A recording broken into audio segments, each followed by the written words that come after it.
ఆంధ్రప్రదేశ్ రాజకీయాల్లో పెను సంచలనం సృష్టించిన శ్రీవారి లడ్డు కల్తీ అంశంపై రాష్ట్ర ప్రభుత్వం కీలక నిర్ణయం తీసుకుంది. తిరుమల ప్రసాదం పవిత్రతను దెబ్బతీసేలా జరిగిన ఈ వ్యవహారంపై శాసనసభ వేదికగా సమగ్ర చర్చ జరపాలని ప్రభుత్వం నిశ్చయించింది.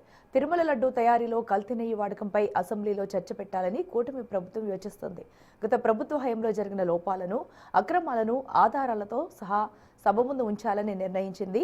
దేవాలయాల పవిత్రత విషయంలో గత ప్రభుత్వం అనుసరించాల్సిన విధానాలు, టెండర్ల ప్రక్రియలో జరిగిన అక్రమాలు, నాణ్యతను గాలికి వదిలేసిన తీరును ప్రజలకు వివరించడమే లక్ష్యంగా ఈ చర్చ సాగనుంది.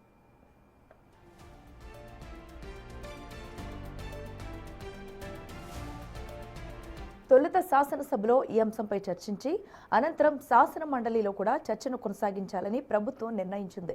పవిత్రమైన శ్రీవారి ప్రసాదం విషయంలో జరిగిన అపచారాన్ని రాష్ట్ర ప్రజలందరికీ అసెంబ్లీ వేదికగా వివరించాలని ప్రభుత్వం భావిస్తుంది. తిరుమల పవిత్రతకు సంబంధించిన అంశం కావడంతో ఈ చర్చ ద్వారా వాస్తవాలను బయటపెట్టి దోషులను ఎండగట్టాలని ప్రభుత్వం పట్టుదలగా ఉంది.